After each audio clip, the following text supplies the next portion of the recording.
Cliff ഹൗസിലെ BJP സമരത്തിലെ 5ാം ക്ലാസ്സുകാരൻ Govind കുടുങ്ങി. ഈ സംഭവം BJPയുടെ പ്രതിഷേധ മീറ്റിംഗ് സമരം ക്ലിഫ് ഹൗസിന് മുമ്പിൽ നടക്കുന്നതിനിടയിലാണ് 5ാം ക്ലാസ്സുകാരൻ പെട്ടത്. ഭാരതീയ വിദ്യാഭവൻ സ്കൂളിലെ 5 പഠിക്കുന്ന സ്മാർട്ടായ ബോയിയാണ് ഗോവിന്ദ്. ഇന്നലെ സ്കൂളിൽ നിന്ന് 12 മണിക്ക് ക്ലിഫ് ഹൗസിൻ്റെ മുമ്പിലെത്തി. അതിനടുത്ത് ആണ് ഗോവിന്ദിൻ്റെ വീട്. അവിടുത്തെ റോഡ് ക്രോസ് ചെയ്ത് വേണം വീട്ടിലേക്ക് പോകാൻ. ബസ് വന്ന് ഇറങ്ങിക്കഴിഞ്ഞപ്പം അവിടെ ബാരിക്കേഡ് കൊണ്ട് ക്ലിഫ് ഹൗസിൻ്റെ മുമ്പിൽ റോഡ് ബ്ലോക്ക് ചെയ്തിരിക്കുന്നതാണ് ഗോവിന്ദ് കാണുന്നത്. ഉച്ചയ്ക്ക് വീട്ടിൽ വന്നാണ് ചോറ് ഉണ്ണുന്നത്. അങ്ങനെ നിൽക്കുമ്പോൾ അപ്പുറത്തോട്ട് കടക്കാൻ കഴിയുന്നില്ല. പോലീസുകാരോട് ചോദിച്ചു, എനിക്ക് എൻ്റെ വീട്ടിൽ പോകണം, എനിക്ക് ചോറുണ്ണണം, വിശക്കുന്നുണ്ട് എന്ന് ഗോവിന്ദ് പറഞ്ഞു. പോലീസുകാർക്ക് ഒന്നും ചെയ്യാൻ കഴിയുന്നില്ല, കാരണം റോഡ് ക്രോസ് ചെയ്ത് അയക്കാൻ പറ്റുന്നില്ല. സമരക്കാർ വന്നു കഴിഞ്ഞു. 10 മണിക്ക് BJPയുടെ സമരം ക്ലിഫ് ഹൗസിന് മുമ്പിൽ ഉണ്ടെന്ന് നേരത്തെ ഡിക്ലെയർ ചെയ്തിരുന്നു. അവർ വന്നപ്പം 12 മണിയായി.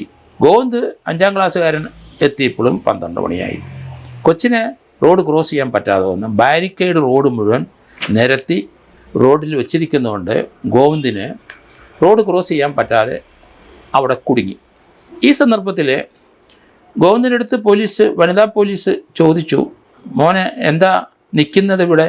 എനിക്ക് വീട്ടിൽ പോകണം, എനിക്ക് ചോറുണ്ണണം, എനിക്ക് വിശക്കുന്നു. പോലീസുകാർ ഹെൽപ്ലെസ്സായി, കാരണം റോഡ് ബ്ലോക്ക് ചെയ്തിരിക്കുകയാണ്. അതിൻ്റെ സമരക്കാരും വന്നും കഴിഞ്ഞു. 10 മണിക്ക് വന്നെങ്കിൽ 12 മണിക്ക് തീർന്നതിന് ഇപ്പം 12 മണിക്കേ വന്നുള്ളൂ. കുട്ടിക്ക് റോഡ് ക്രോസ് ചെയ്യാനും പറ്റുന്നില്ല. ഏതായാലും വിശന്ന് കുട്ടി അവിടെ നിന്നു. വെള്ളം വേണോ കുടിക്കാനെന്ന് പോലീസുകാർ ചോദിച്ചു. വെള്ളമൊന്നും വേണ്ട എന്ന് പറഞ്ഞിട്ട് അയാളുടെ ബാഗിലിരുന്ന വെള്ളം എടുത്ത് കുടിച്ചു. അതിനുശേഷം ആ വെള്ളം കൊണ്ട് മുഖവും കഴുകി. പല പത്രക്കാരും ഇതിൻ്റെ ഇടയ്ക്ക് വന്ന് കൊച്ചിനടുത്ത് സംസാരിച്ചു. ചിലരോട് പറഞ്ഞു, റോഡ് എനിക്ക് വിശക്കുന്നുണ്ട്, വീട്ടിൽ പോകണം. കൂടുതൽ പത്രക്കാർ വന്നപ്പം കുട്ടി പ്രതികരിച്ചില്ല, എനിക്കൊന്നും പറയാനില്ല എന്ന് വരെ പറഞ്ഞു. ഏതായാലും ഗോവിന്ദിനെ പോലെയുള്ള കുട്ടികൾ പല സ്ഥലത്ത് ഈ സമരക്കാർ ഇങ്ങനെ നിൽക്കുമ്പം അതുങ്ങൾക്ക് റോഡ് ക്രോസ് ചെയ്യാനും പറ്റുന്നില്ല, സമയത്ത് വീട്ടിൽ പോകാനും പറ്റില്ല.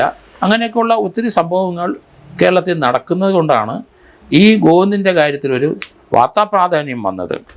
ഏതായാലും കുട്ടി സ്മാർട്ടാണ്. കാരണം ആ വെള്ളം ചോദിച്ചപ്പോൾ എൻ്റെ വെള്ളം ഉണ്ട്, ഞാൻ വെള്ളം എടുത്ത് കുടിച്ചോളാം എന്ന് പറഞ്ഞ് തൻ്റെ ബാഗിലെ വെള്ളം എടുത്ത് കുടിക്കുകയും ആ കൂടെ മുഖമൊക്കെ കഴിയും ഒന്ന് ഫ്രഷായി. അതിനുശേഷം അവിടെ അങ്ങ് നിന്നു. സമരം കഴിഞ്ഞ ശേഷം പോലീസ് ഉദ്യോഗസ്ഥർ ഈ കുട്ടിയെ റോഡ് ക്രോസ് ചെയ്ത് ഓപ്പോസിറ്റ് സൈഡിൽ വിട്ടു. അവിടെയാണ് ഗോവിന്ദ് താമസിക്കുന്നത്. എന്തായാലും വളരെ അധികം സമരം കണ്ടിട്ടുള്ള ഒരു കുട്ടി തന്നെ ആയതുകൊണ്ടായിരിക്കാം ആ സമരം നോക്കി അവിടെ തന്നെ നിന്നു. അത് കഴിഞ്ഞ ശേഷം അവർ പിരിഞ്ഞ ശേഷമാണ് പോലീസുകാർ റോഡ് ക്രോസ് ചെയ്യിപ്പിച്ചതും ആ ബാരിക്കേഡിൻ്റെ ഇടയിൽ കൂടെ അപ്പുറത്ത് കൊണ്ട് വിട്ടതും. ഇതിന് കേരളത്തിലെ കുട്ടികൾ സ്കൂളിലും കോളേജിലും പഠിക്കുന്നവർ അവർ സ്വയം സമരം ചെയ്യുന്നവരാണ്. സമരസ്ഥലം കണ്ടിട്ടുണ്ട്, അടിപിടിയൊക്കെ കണ്ടു.